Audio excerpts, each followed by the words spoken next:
আজকে আমরা আলোচনা করব আব্দুল হামিদ। এই আব্দুল হামিদরা কে? ইনি হলেন ভারতের সেনাবাহিনীর একজন সৈনিক, যার জন্ম 1933 সালে 1 জুলাই।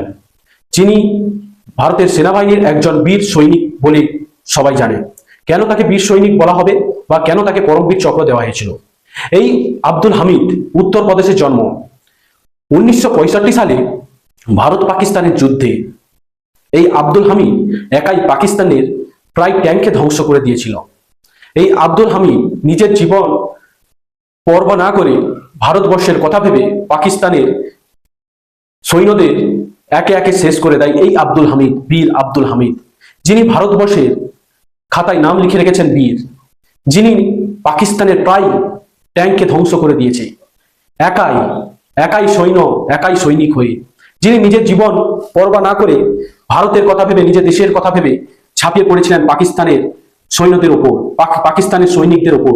যেভাবে পাকিস্তানের ট্যাঙ্কদের ওপর হামলা করেছিল এই একাই আব্দুল হামিদ, সেই কারণে ভারত সরকার তাকে পরমবীর চক্র দিয়ে সম্মান দেয়। এই আব্দুল হামিদের মতো কত সৈনিক আছে, কত বীর পুরুষ আছে আমাদের এই ভারতবর্ষে। এই আব্দুল হামিদের মতো মানুষকে আমরা স্যালুট জানাই, কারণ এরা যদি না থাকতো আগামী প্রজন্মের ছেলেমেয়েরাও জানতো না বীর পুরুষ কাকে বলে। এই আব্দুল হামিদ, যিনি ভারতের সেনার নাম উজ্জ্বল করেছে, যিনি ভারতবর্ষের নাম উজ্জ্বল করেছে, পাকিস্তানে 1965 সালে পাকিস্তানের যুদ্ধে যেভাবে লড়েছে আব্দুল হামিদ তা অভাবনীয়।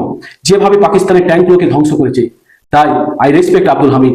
আমরা আমাদের মতন যুবক, আমাদের মতন ইউথ আপনাদের সম্মান জানাই। আপনাদের এই গৌরবময়ী কথা আমরা জানতে পেরে আমরা খুবই উৎসাহী, কারণ আমাদের মনেও আবেগ জাগবে। আমাদের মতন জেনারেশনের ছেলেরা যারা আর্মিতে যেতে চায় তাদের মনে অনেক উৎসাহ জাগবে, অনেক অনুপ্রেরণা জানবে। কারণ আপনারা যদি না থাকতেন, আপনারা যদি না বলিদান দিতেন দেশের জন্য, হয়তো এই প্রজন্ম হয়তো অন্য কোনো দিকে চলে যেত, অন্য কোনো পরিদশায় চলে যেত। তাই এইরকম আব্দুল হামিদ থেকে শুরু করে, ভগৎ সিং থেকে শুরু করে সমস্ত ফ্রিডম ফাইটারদের আমি আমার মন থেকে স্যালুট জানাই। জয় হিন্দ, নমস্কার।